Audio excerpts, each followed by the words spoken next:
Hello and welcome to the Jank Tank, a weekly series where I build questionable decks and throw them against the constructed ladder. First off, I'd like to apologize for anyone looking for a draft this week. I simply did not get around to it. I usually record in the middle of the week for those episodes, and things just cropped up right around the Tuesday, Wednesday point when I'm recording it. So I apologize. Had I done it over the weekend, we would have had another draft, one more chance to redeem myself after that awful Ikoria 0-3 that I put up. But it looks like our next drafts might be in M21. We got the new set right around the corner. Next Friday is going to be the pre-release for it, so I'm looking forward to doing a lot of sealed events for that and putting those up in place of drafts. So I'm really looking forward to the M21 set. It's got a lot of interesting cards. It's got a lot of card value, it looks like. A lot of good card advantage, that sort of thing. Which reminds me of like M10, M11 core drafts, which were some of my favorite. Just winning a game with a Wind Drake sort of thing. But that's going to be next week, so you can look forward to new set releases on the 26th. In the meantime, I have a blue-black flash deck. Some of you may recall way back the blue-red Adventures deck that I did. Used Runaway Together, Brazen Borrowers, and Bonecrusher Giants to try and just get repeated tempo value. This actually will play a lot like that. Its backbone is the Brineborn Cutthroat, but we're playing black now to leverage the power of Slitherwisp. So what we got for this deck is a bunch of flash creatures. You'll probably recall Brineborn Cutthroat. When you cast a spell on their turn, you get a counter on him, so he gets very big very quickly. And usually needs to eat some direct removal from the opponent before he takes over the game. We've got Brazen Borrower. It's a double duty spell here. It's a instant that bounces one of their permanents, but he also turns into a 3/1 later. And the key card here is Slitherwisp. He's a flash 3/2. And when I cast another spell that has flash, I can draw a card and an opponent loses a life. And I've gone all in on this. Everything in this deck has flash. So, Slitherwisp is going to be very powerful, but it also means that if they kill him, then we're going to be in a bit of trouble. So I've put in Omen of the Dead. This is going to be great. When it comes in, it returns a creature from my graveyard to my hand, so I'll be able to use this to get back Brineborn Cutthroats or Slitherwisps. I have tossed in Black Lance Paragon. This is kind of our attempt at removal for this deck. If they swing with something powerful, the Paragon should be able to jump in and kill it. It's also a good attacker on its own. If they are stumbling or slow, we can flash it in to get 3 extra damage in a turn until they recover. So it's a kind of a switch hitter. It's removal or aggression, depending on whether or not they have a lot of creatures. We've got Cunning Nightbonder. This kind of just accelerates our deck. It's a 2/2 flash by itself, so it's going to trigger Slitherwisp and Brineborn Cutthroat. And it also makes all of our spells with flash cost 1 less and can't be countered. Which is alright. That's going to make our Brineborns pretty cheap. But usually we'll want to play the Brineborns before the Cunning Nightbonders so that the Nightbonder can give the Brineborn a counter. So that's okay. It is going to make our Black Lance Paragon cheaper. Doesn't do anything for Slitherwisp because it's already all color mana symbols, so it can't be reduced by generic costs. Brazen Borrower will go down to double blue to play. Petty Theft will not get changed. That is not a spell with flash. It is an instant.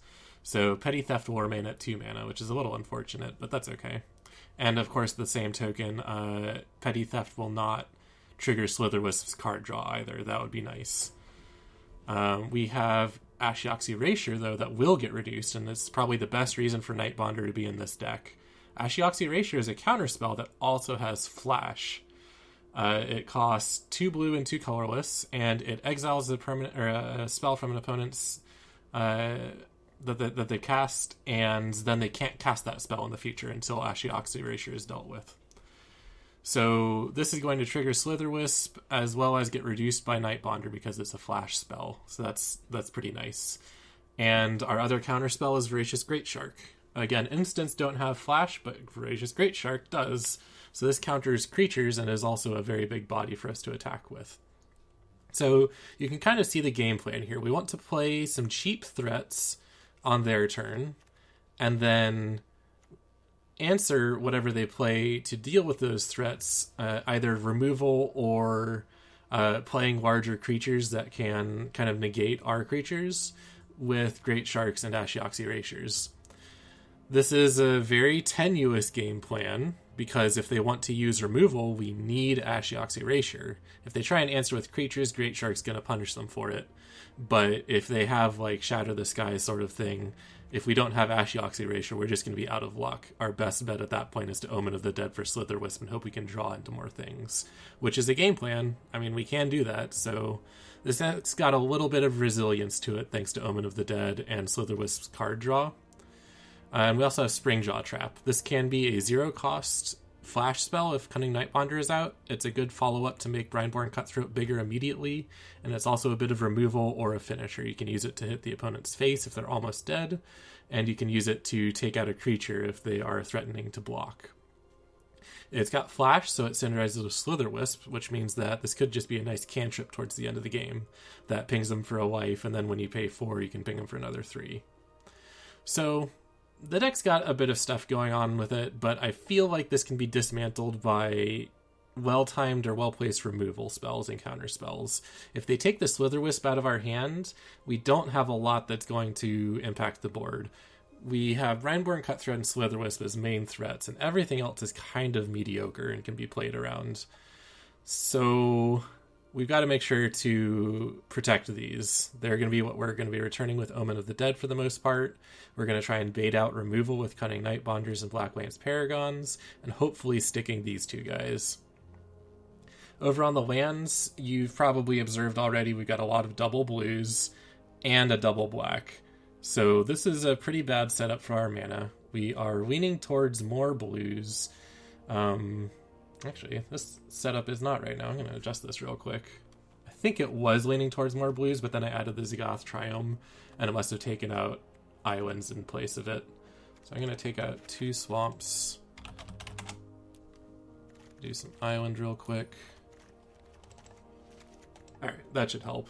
We have Castle Lochthwain, since we're going to be in big trouble if our hand is ever emptied. If they've dealt with our key creatures, we're going to have nothing to really work with, so Castle Lochthwain is an easy way to throw some extra card advantage in our deck. If they don't bite into our counter spells, we can use Castle Lochthwain to spend that mana more productively, that sort of thing. And then just for consistency, I would run 4 Watery Graves if you have them. I only have 2 and don't need to burn the wild cards on it, but I would definitely put in more Watery Graves. And then I threw in the Ziggoth Triome. It is a swamp and island, so it's going to be there for Castle Lochthwain. You might try the Temple of Deceit instead. You obviously don't need the green for this deck. Both of them come in tapped. But I wanted extra chances for the Castle Lochthwain to come in untapped. Scrying is probably better, to be honest, so there's a good argument to be swapping these out for the Temple of Deceits. But I like cycling too. It's good options all around.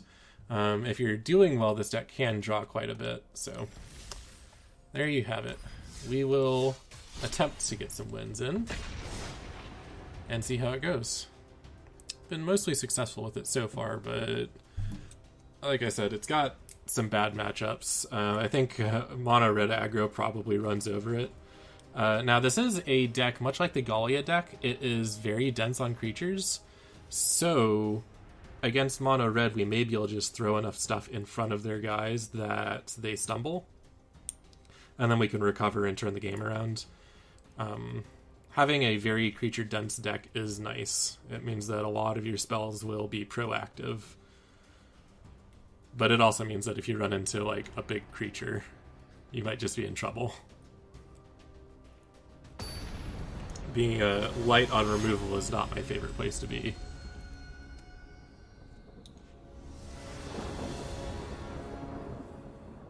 Alright, Durful. Let's go.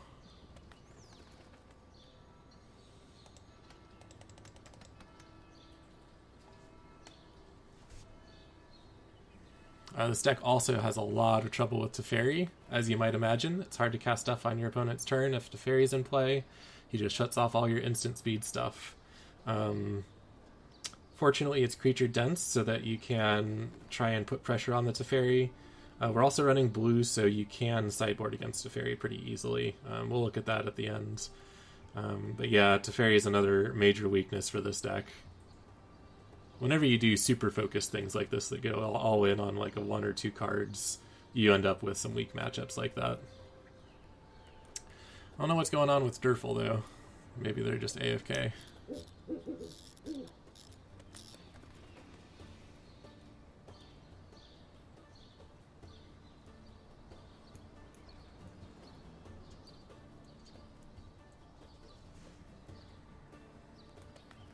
This is the exciting content you tune in for. Gargoyles, come back, bird. I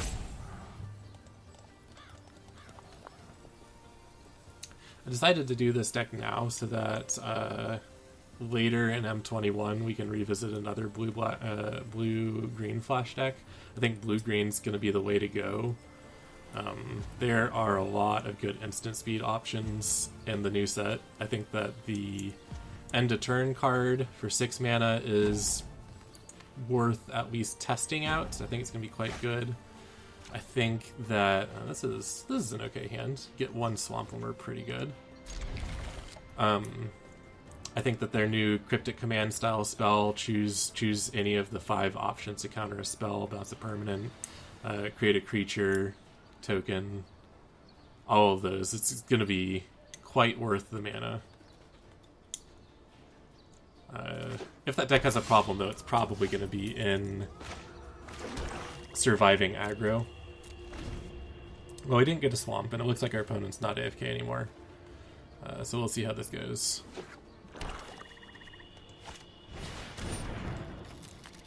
Alright.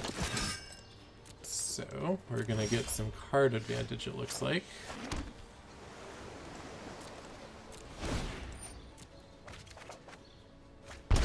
These decks typically put a lot of pressure on in terms of damage to your opponent, like to your life total. So I may just want to go for a Black Lance Paragon here rather than bouncing the Crusader. Alright, he used his mana in the first main phase and attack, so that gives me a very safe chance to trade here, so I will do so.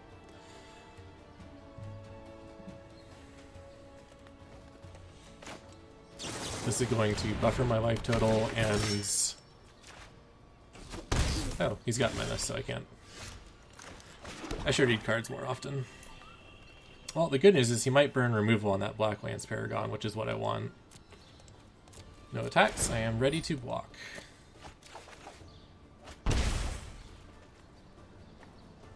Hand's full, so I actually don't really need this Slither Wisp.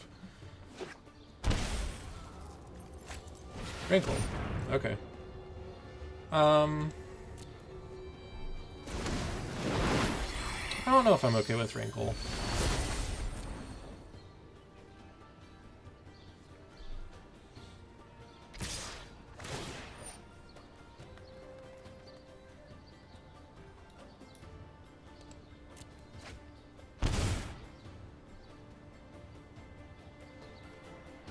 I don't think I am. I'm going to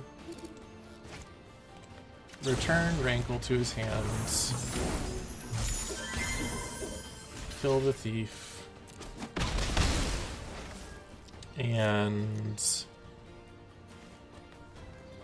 I'm not positive what I want to do with this Springjaw Trap.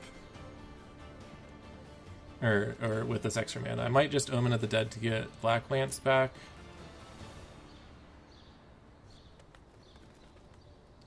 I need to Ashiok's Erasure as Rankle, I think.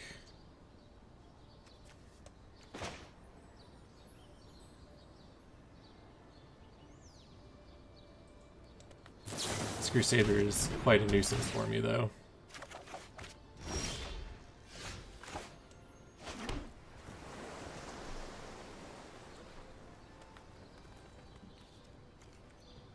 Okay, well, we have options. Being a flash deck, we can afford to play everything on his turn.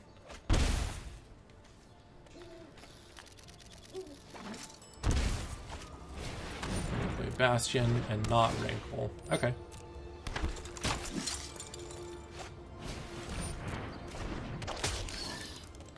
this may give me the chance to Stormfist Crusader.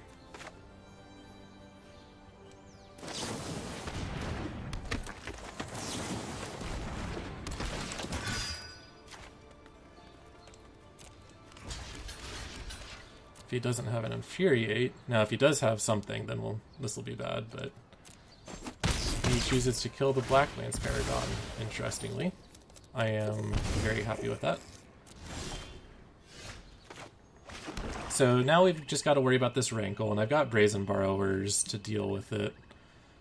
However, I don't really, because I want to cast Slitherwisp. Well, we'll see. We'll see what he has. I may end up just Springjaw trapping the Rankle. Or, no, I can Slitherwisp and then bounce Rankle. That's a lot of his mana every turn to throw into Rankling. Yeah, that's what we're gonna do. Alright. Let's see combat. We're going to Slitherwisp. And then Borrower. No Rankle on us this time. And now we're good to just throw this out. I'm going to save the other one in case I get a Brineborn. I did not. Alright. I like how this looks. Cool. No attacks. We're not quite in control yet. So Blacklands Paragon's going to save us some important life, because he does have Bastion out that's going to ping us a lot. But he's only 9 health away from death.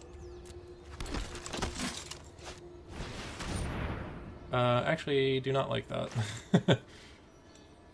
I don't like this Revenge of Ravens. It's going to prevent me from being able to attack him. So we'll just counter it. And then I guess play Springjaw Trap. Can't do the Brineborn. I'll save this. This is going to be hard for him to survive because I've got 6 damage over here. Yeah. I actually don't even need to attack him. That Revenge of Ravens was actually irrelevant. Alright, let's Voracious Great Shark. Eat Rankle.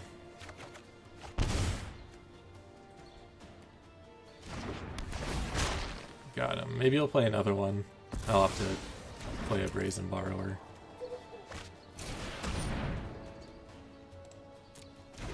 Alright, that's A-okay, because he is dead.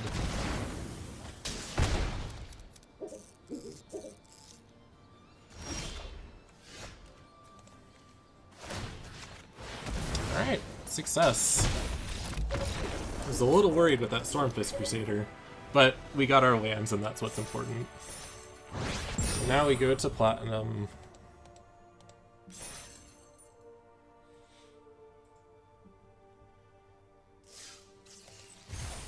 Play on prize. Alright, let's play.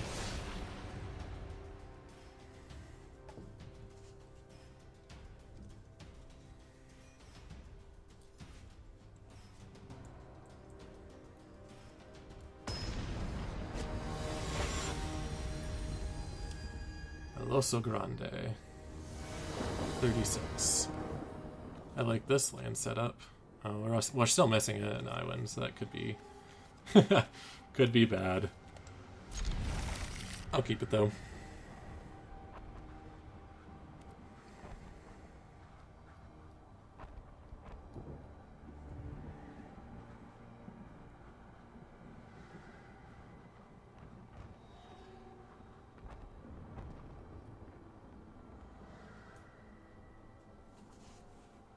Opponent has difficult mulligan decisions.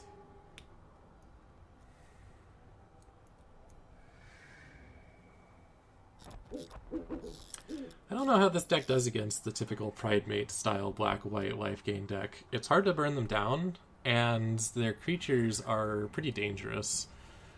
I think if I manage to bounce or catch the Pridemates with Blackmate's Paragon, it's okay. But I suspect it would actually give me a hard time. Because they can gum up the ground pretty well, especially if they get out in a Johnny or something like that. That's going to make more Pride Mates. And I don't have a lot of good ways to deal with a Johnny either. Erasure can do it, but we'll go with Watery Grave. Obviously, I don't need to play the Springjaw Trap yet. If I have a Nightbonder in play, I can play the Springjaw Trap whenever I like. So I will save it in case I get a Slitherwisp or a Brineborn.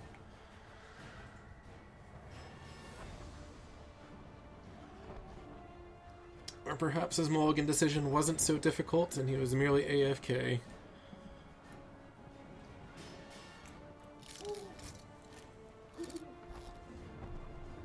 I'm gonna have to reconsider recording these in the middle of the afternoon when people are at work or school.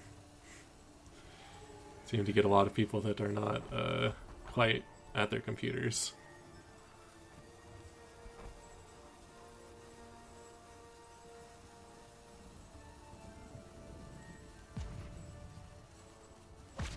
Oh, it's a rated Scorpion. Alright, the suspense is over. Right. Well, we got a Nightbonder that will attempt to trade with a Scorpion. Maybe the Scorpion will have a combat trick. That's okay, I'm not really too attached to these Nightbonders. Turn 2 Nightbonder into turn 3 Erasure is pretty solid, but the flashes aren't really getting our game board going. It's just a counterspell turn earlier. And we're not even doing that right now because I don't have another blue. I need an Island. Island, please.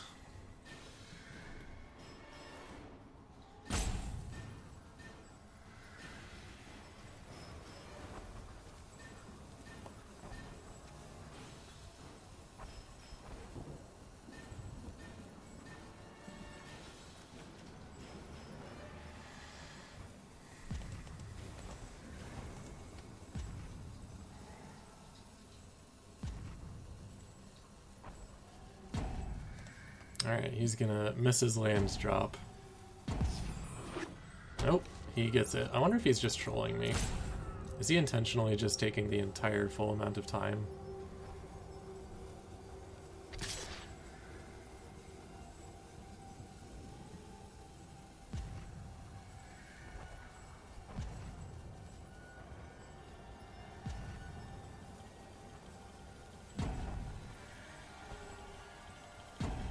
Alright, he attacks. I have a Nightbonder.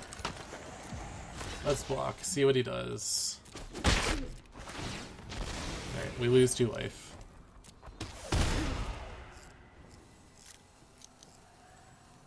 And he has to think again.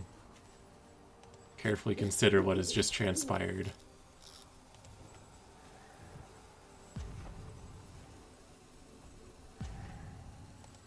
It's alright, buddy, take your time. I don't have anywhere else I have to be. My turn. That's the best part of my turn. I'm gonna attack. We did get the Ashiok's Erasure out, so can go for that. I think I'd rather just get a Nightbonder in, though. Play Nightbonder, and I won't have enough to Brazen Borrower as well.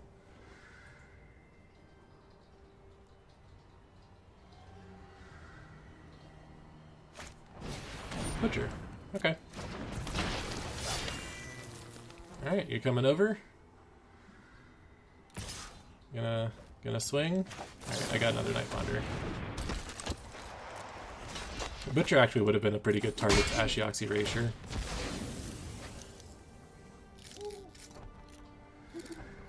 But I don't mind trading a Nightbonder. Having one is plenty to gas for me. Alright, got that Paragon. That'll be great when he attempts to deal some direct damage. Things are looking okay.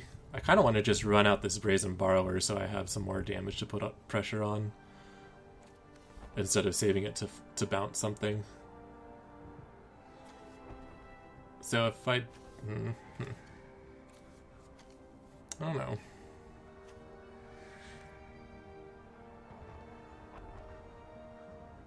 Maybe he'll do another Hasty and I can eat it with a Black Lance and then play the Brazen Borrower. That'd be pretty good.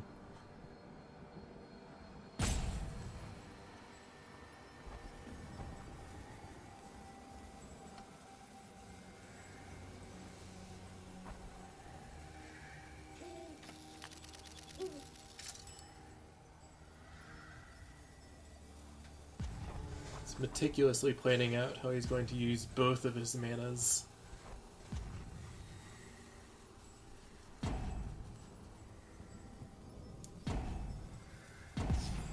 Alright. Well, I'm just gonna attack him then, if he doesn't have any creatures.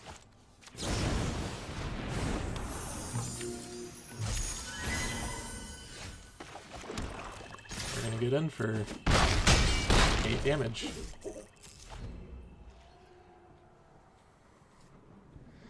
I wouldn't normally do this because he could like Cry of the Carnarium, but I have an Ashiok's Erasure, so this game is pretty much over. Unless he has 2 1-mana spells or plays something twice this turn, I'm going to get in for another 8, and then Springjaw Trap is enough to seal the game. So, and even if he does have 2 spells, I can counter one of them. He can kill like my Borrower, and I'll get in for 5. It's still very rough for him.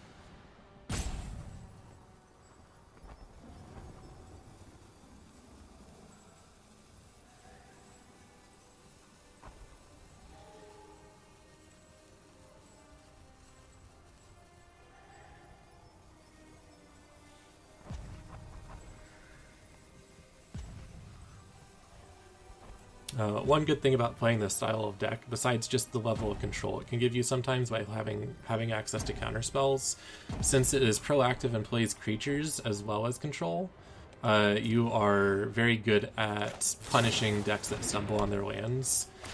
You can get onto the board as well as hold up counterspell mana, so that when they finally do start having things that they can do, you are already applying board pressure and able to counter whatever they can do to stop you. Having the combination of creatures plus counters is very good at punishing, essentially. Alright, well that was not that exciting. Let us look for a better game.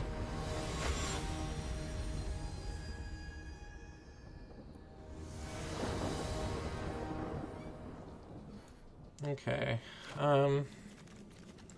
Opponent's going first, so we can probably draw into some lands. I'd be happy with either island or swamp, ideally both. But otherwise, these cards look pretty useful, so just need to draw some mana.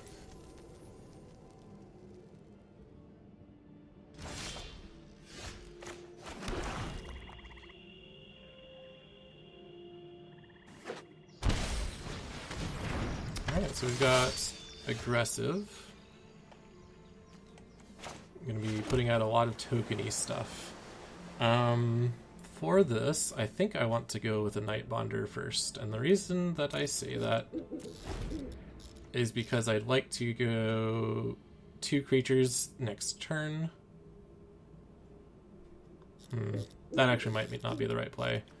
I might want to resolve Slitherwisp next turn, and therefore wants to... Oh, he knows that I got stuff. Well, if he's not going to offer the trade, I'll just play a Nightbonder. This was an excellent land draw, by the way. I am uncertain if a token deck like this is going to run Shatter the Sky. If they do, it is dangerous for us. Alright, well that's fancy. They're going to drain our life bit by bit. Let's see. So Slitherwisp is going to give us great fuel. That's a lot of Brineborn Cutthroat. Alright. That's good, because we're going to need some big creatures to punch through all this. The Corpse Knight's going to put a clock on us pretty bad. Oh, this is going to be... I think we need to counter this.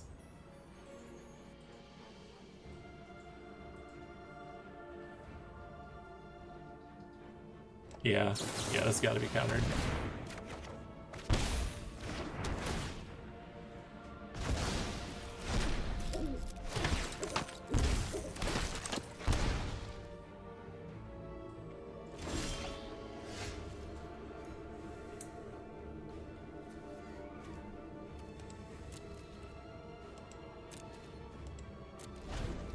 Alright.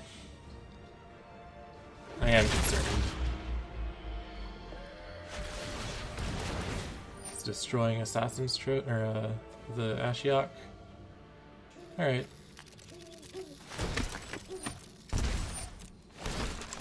It's pretty strong.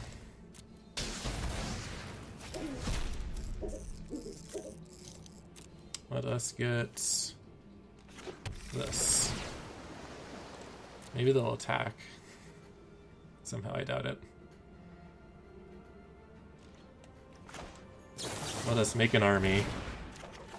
I mean, they've got a clock on us, but we've got a real clock on them too.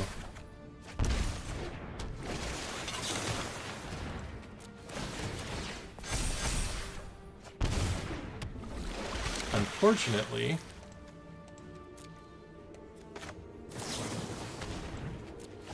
these cutthroats are only good defensively because he's going to have the Cruel Celebrant out.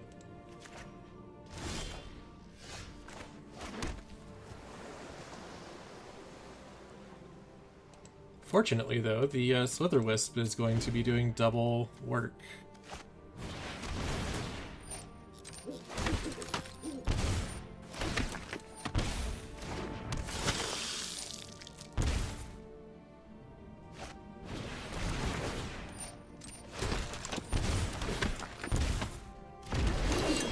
I think we might just be dead, though. The ability for him to... yeah... Let's see. So I lose a life for every...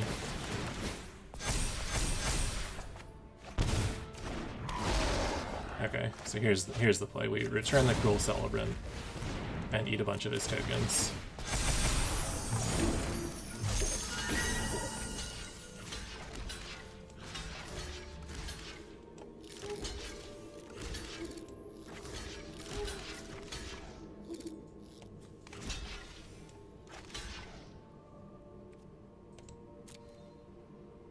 I think losing the Corpse Knight there may have been bad for him. Okay, so he's got 4 blockers, 5 blockers, which means I can get in 2 damage. 3 damage if I kill Cheville. Or bounce.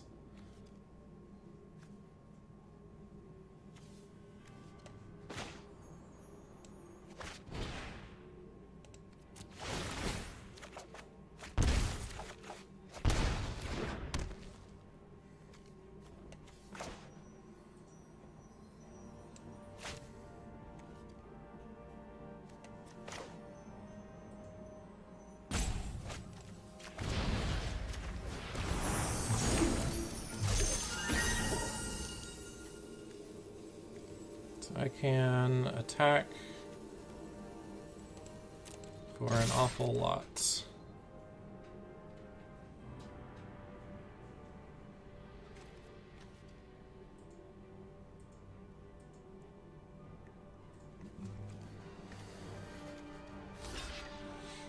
I think he might double block a Slither-Wisp here. No, he really can't afford to. Alright, so I'm getting 5 damage in. If I go with these 2, then I get... This is all my remaining mana. Okay.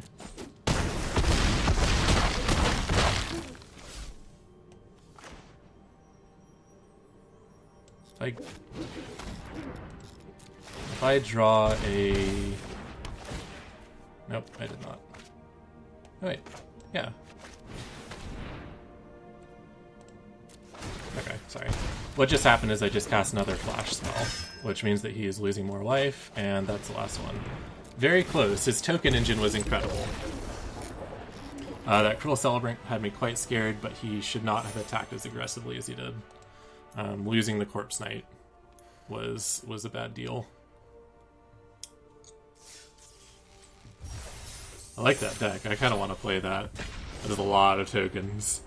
It's another deck that's kind of fragile to being dismantled, but it had like 4 key creatures that I needed to kill.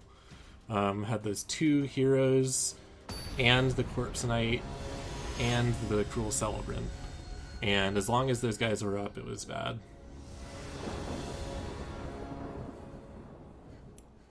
I bet it has problems with Shatter the Sky, though. Like, Shatter the Sky, Storm's Wrath, and Cry of the Carnarium all kind of wreck it. That was a lot of Slitherwisp. What are the chances that I draw a swamp? Very poor. I'm going to assume that this game is a loss. I'm keeping this hand because if I get a swamp, we'll be in business. But I don't trust it. Alright, cool.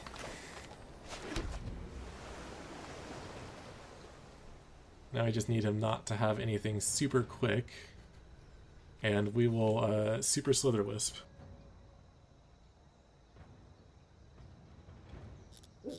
He could still throw down white and have Shatter the Sky, but if this is like green-red could still actually beat my face in. But he did not go for a hasty thing. He did not play a Pelt Collector or anything like that, so I like how this is going. Tessin Champion. Alright, this is dangerous, but it might be okay. No attacks. I might have been able to get an attack in. Since I obviously have a flash creature, you could suspect a combat trick.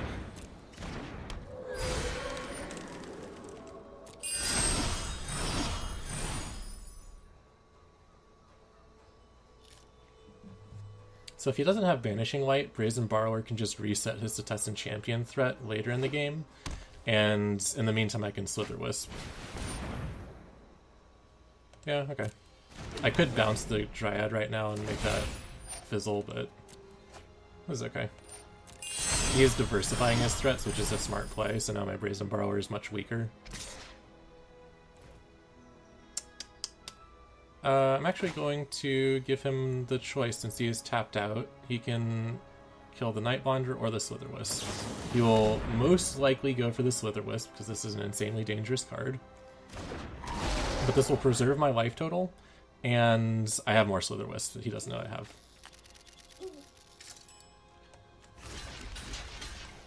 This is a fine trade to me.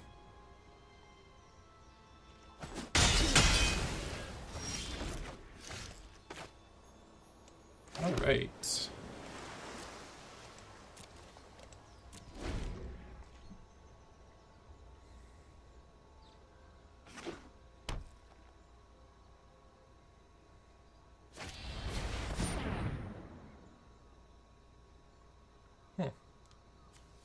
Okay.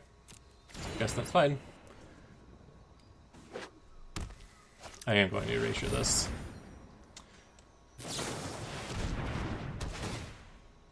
I would like to have these Slitherwisp out when I'm playing all these flash spells, but you don't always get what you want.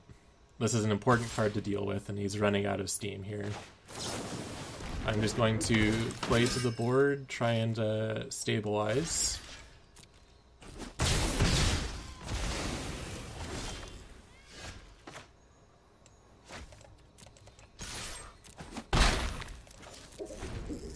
And now that I'm not being immediately threatened, I can start doing the Slitherwisp stuff. Like, even these two into a Black Lance is still insane value. One Slitherwisp into a second Slitherwisp is insane. Alright, he's got his insane value engine, Season of Growth. Whenever he targets his own stuff, he gets to draw. Forever. Just keeps drawing and drawing. But we're looking extremely, extremely good.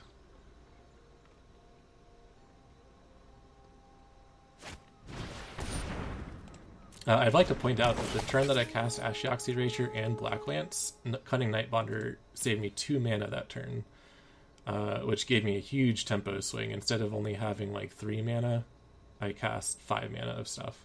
That's actually 4 and 6 mana. Alright, Hydra's Growth. That's fine. Some mana. Brazen Borrower is going to help deal with Nessian Wanderer. I'm just hoping he doesn't pull out a fight effect. If he doesn't have the, not the war training, the Warbriar Blessing. Oh, he's going to double Hydra's Growth. Alright. This is going to end poorly for him. Yeah, if he doesn't have the Warbriar Blessing to fight one of my guys, I'm going to be able to Slither Wisp and Brindborn this turn, which is pretty much over for him.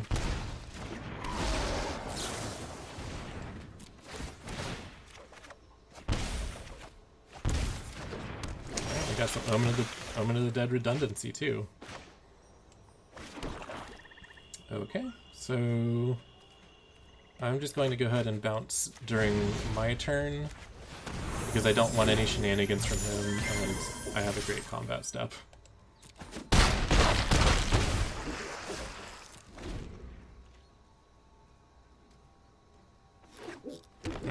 There's nothing to come back from this.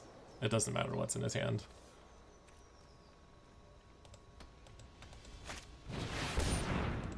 Cool. Actually, I can actually just kill him right now.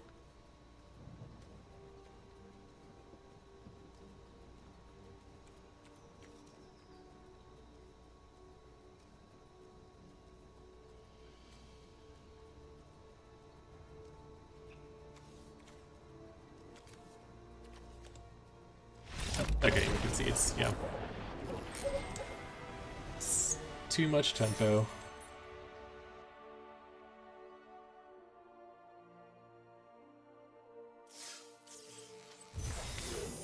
Claim prize.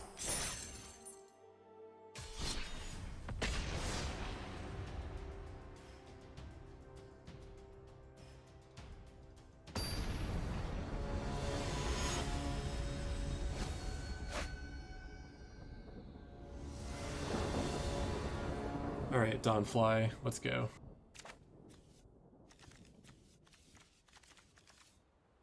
Okay.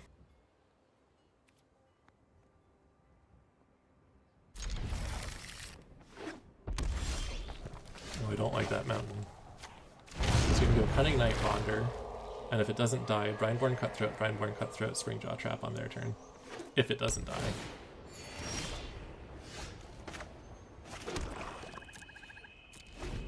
Also, if I draw another land, I can Slither Wisp first, and then draw a bunch of cards too.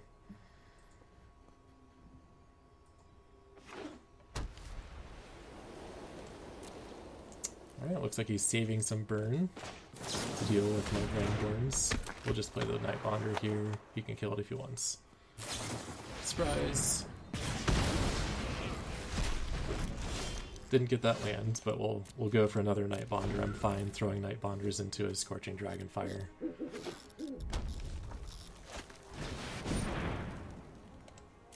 Okay. I like it.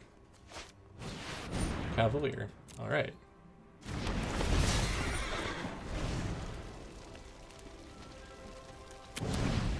It's pretty good. He can give himself haste. Yeah.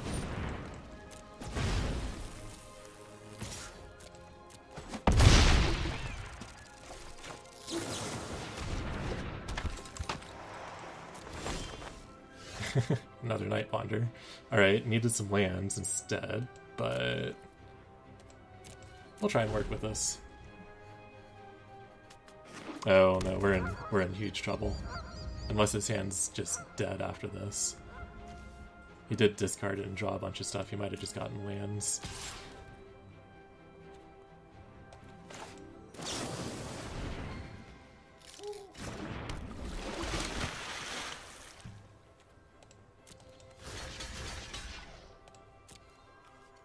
I should have done the Springjaw Trap first and see if he shot one of them with removal.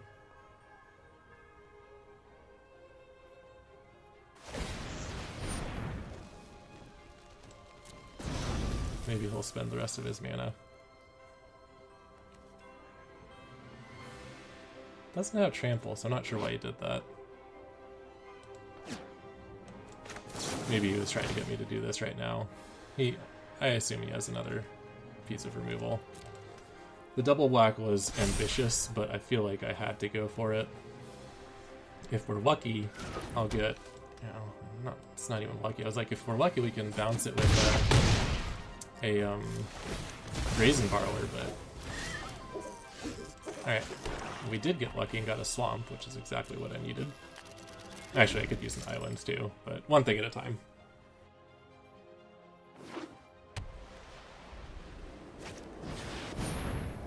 Okay, he is prot other than 2. Well, bad news for him, I actually have those. Sweet. We're getting there.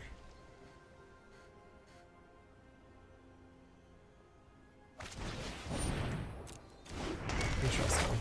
This white-red deck is interesting to me. I don't know exactly what it's trying to do other than something big. I feel like it's going to make a bunch of tokens out of nowhere and then Cavalier Flame it.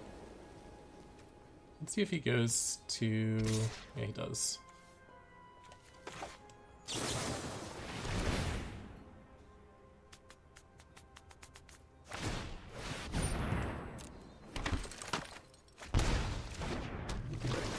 I'm going to leave to see that he doesn't have mana up for some trick.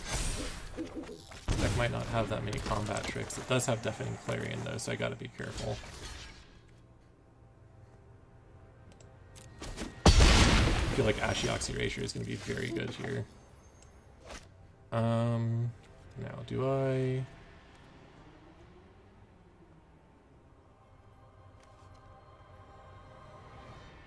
Trying to decide which land to play.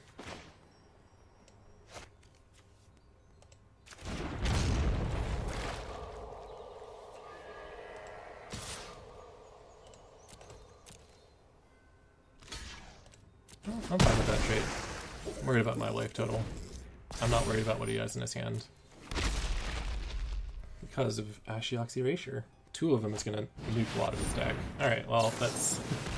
I admire him for playing Ironcrag Feet into Drakuseth. I think that's wonderful.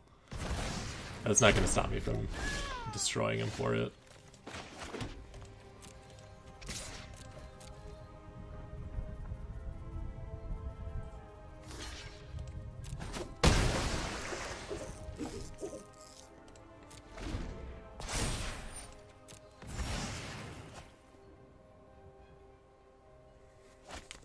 Alright, there's the Deafening Clarion, so I've got to choose.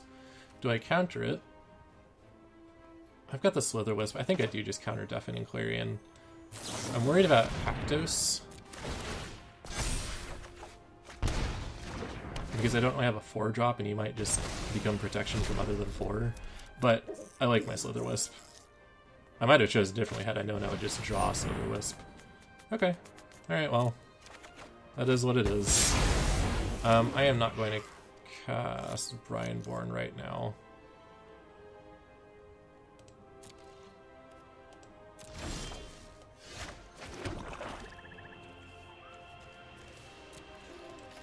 I want the card advantage from Slither Wisp. That was a good double board wipe, though. That's unfortunate. I guess I could have expected that. He's playing huge threats. So he wants to stall as best he can. He might still have, like, Storm's Wrath in here, too. It's a focused deck. Alright, there's Cavalier. He gets to cycle 1. He keeps it.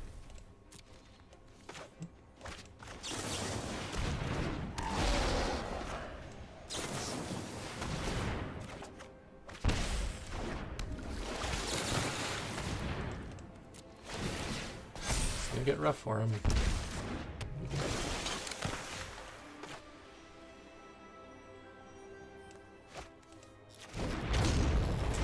Alright, we're going to go ahead and just bounce this and swing in. And then we go to recast it, I'll just Voracious Great Shark.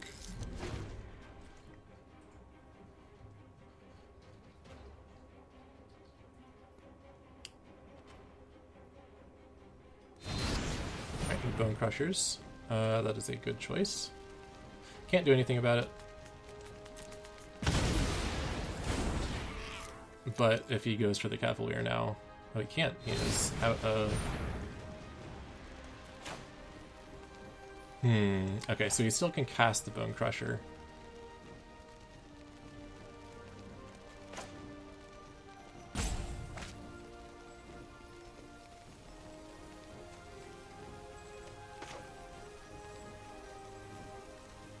I think casting the Bone Crusher is okay. Yeah, I'm just going to play this. Make my guys bigger. Oh yes, yes. And then I'll play the Brazen Borrower. And then Spring Jaw Trap. The Crusher.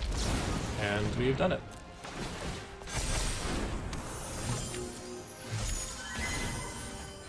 Give him a good game. I approve of this deck.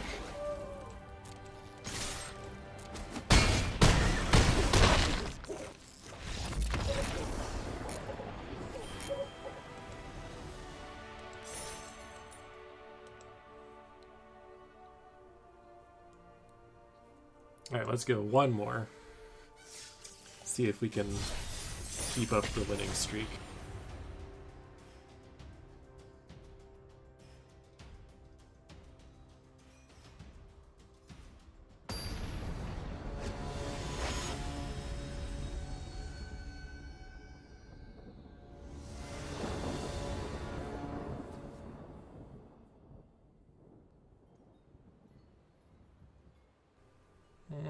This is okay. I'll keep this. We got a clear game plan of Night Bonder into Ashiok's Erasure, into Ashiok's Erasure, into Great Shark. Now, if our opponent plays Thought Erasure, it's going to get disrupted a little bit. Let's get our double blue out.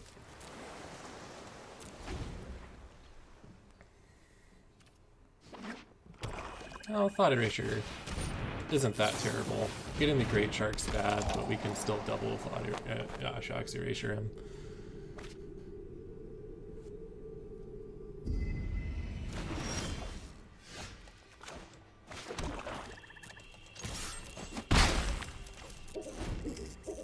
See what happens with this Brineborn. If I can stick the Brineborn, then... No, if he doesn't play anything I don't play. Oh, okay. Yeah, this is fine. He gets to draw. I get to discard the Swamp. And now I have Danger. And whatever he does, I can counter for 2 turns. I don't know what he's going to do about this. He's going to need 2 spells in 1 turn. A Mystic Gold Decree would be good. Is that the card? Mystic Dispute.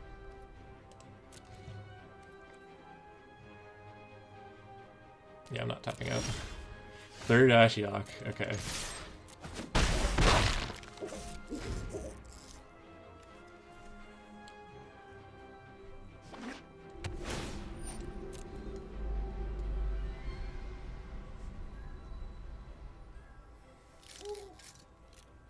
I think he is going for the multiple spells.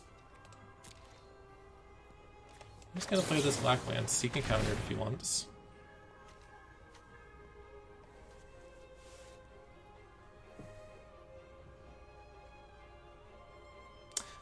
Drown in the Lock would be bad here. I shouldn't have done this. It's like, he can't board wipe, but he can kill the Night Bonder, and then I'm just done. This was a mistake. Oh, he killed the wrong thing, so that's fine. Maybe he'll do another. Alright. Oh, he killed the right thing. Oh well.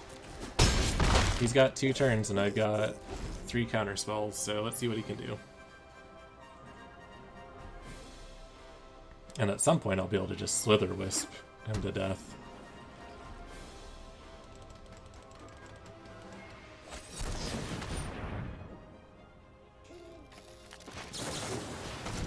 He can counterspell it. Alright. I'm punching him for 3, I think.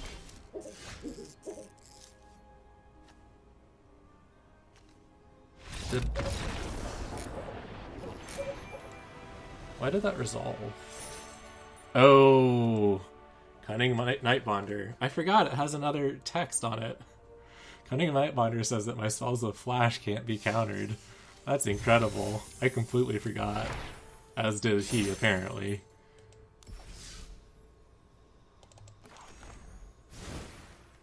Yep, so Ashak's Erasure can't be countered. That's nice. Yeah, that was just game at that point. So, that went really well today. Not exactly janky. I do enjoy playing with Great Shark, but I think this is just kind of a good stuff deck. People have already seen this Slitherwisp deck. It was pretty obvious the moment they spoiled Slitherwisp. You just slap him and some other Flash stuff together and profit. But it was fun to play. So let's look at what we can do to shore up its weaknesses. We didn't run into any mono red, which seems like it's been dead since Ikoria came out. I haven't seen it in a long time, and I'm not sure why. I feel like it's still viable. But if you do need more creature control, So Tiny is a good Flash removal. You're not going to get the -6 from it very often unless the game's going incredibly long, but -2 is enough to slow down anything. And it's going to do a lot of work for you. Plus, it cantrips at the end of the game if you got Slitherwisp in play, so that's a lot of value. I like Duress for this deck, and the reason I say that is because we run into problems not with their creatures, but with them killing our Slitherwisp. As long as you have Slitherwisp in play, you can throw a bunch of stuff in front of things. Like, Black Lance is going to cantrip and kill their guy. You can just toss a Nightbonder in front of something to block for a turn. And it doesn't cost anything because Slitherwisp is not only gaining you a card each time you do it, you're costing them a life. So if you can protect your key cards, then you're okay, and Duress does this. So I like Duress in here. Cerulean Drake, another option I considered for worrying about mono red. I'm not putting it in right now because we haven't really seen it. And except for particularly aggressive decks, I think you're actually okay. I think what this deck's going to really struggle with is Cavalcade decks because they're going to get their damage in and you can't really do anything about it. At best, you can hope to recur your Black Lance Paragons a bunch to gain life. That might get you there, but you don't have a lot of great options against Cavalcade-style aggro. Red Cerulean Drake is going to be very nice. That Prot Red is going to stand in front of every 1/1 they throw at you. So if you're playing this deck in a best-of-3 format, definitely put in the Cerulean Drakes because it's going to help solve a matchup that you're going to have a lot of trouble with. I always remember Red Away Together. Again, the trick is not getting killed by direct removal. This protects your creatures that they'll target, as well as bounce their things, and you can do some fun shenanigans with it. If your Slitherwisp's in play, you can return a Flash creature to draw more cards, deal more damage, and Brazen Borrow you can recur as well to get more bounce from Petty Theft. So it's got a little bit of usefulness to it. It's not a Flash spell though, so I think you're better off just playing like Omen of the Dead. I'm really not sure what I would cut out for Brazen Borrower, but it's something fun if you want. It's probably, again, good against red decks or green decks that run fight effects. If you start seeing a lot of Prey Upon, sort of ram through, deal damage equal to the power, you can bounce something of yours for value, get rid of their creature back to their hand to buy you some time, and they lose the card that they use with Runaway or with Prey Upon. So those are good options for red-green, rampy, trampoly decks. Mystical Dispute, maybe not as necessary if you can resolve a Cunning Nightbonder, apparently, but this is going to be good against Teferi. They need to sneak into Teferi. This will let you play like a Brineborn Cutthroat followed up by Mystical Dispute in the same action, because it's only going to cost a blue against most important things. So I like Mystical Dispute for this deck. If you want to bump in more counter spells, you might take out the Erasure or the Great Shark, depending on how your matchup goes. Or the Springjaw Trap. That's another good option. The trap's cool, and I put it in because it's flashy, but we did get some good use out of it. We got rid of blockers with it. We finished off an opponent with it. It's got some good reach, good for closing out the game. and it's good for instantly pumping your Brindborn. So maybe the Springjaw Trap is a little better than I'm giving it credit for. So you might toss it in instead of the Great Shark. Great Shark's nice, but it's expensive, and this deck really is capable of sealing the deal before you get to Great Shark range. And then finally, Thassa's Intervention. So an interesting problem that these flash decks run into is that you typically want to have flash be redundant with something at instant speed, so you have options. Your opponent doesn't know what you are holding up your mana for, and if they try and play around one of them, you can do the other. For instance, I've got a Slitherwisp in my hand, and I want to play the Slitherwisp, but my opponent is worried about a counterspell, and I could have a counterspell in my hand as well. So they might wait and not play their card because it's just going to get countered, so then I can play the Slitherwisp. And if they play something that I don't want to counter, they try and bait it out with a weak card, I can just go for the Slitherwisp instead. But if they do have something I want to counter, instead of going for the Slitherwisp, I can do the counterspell, and that substitutes for card draw as well. If they do something important, you can counter it. If they do something not important, you can draw instead. The problem with this deck is that flash spells are not card draw or counter spells. Those don't have flash because they're typically instant anyways. So Thassa's Intervention doesn't have flash, but it fills that role of countering things or drawing cards. You'll end up giving up some flash here, but you'll get more flexibility on what to do with your mana on their turn if they're not playing into your plans. For this, I would probably cut like 2 Brazen Borrowers and 2 Voracious Great Sharks. The Borrowers have been okay. I think the double blue is really annoying with them, though. Thassa's Intervention's better because you want to cast it at higher mana, 4 or 5 mana, so you can usually hit that double blue. Borrower, we want to play like after Cunning Nightbonder, and we just can't because it's double blue. So it's a little troublesome. So I would probably cut a couple of these for the interventions. And the interventions will basically give you that same sort of draw-go aspect, punish you no matter what choice you make on your turn, how to spend your mana, that sort of thing.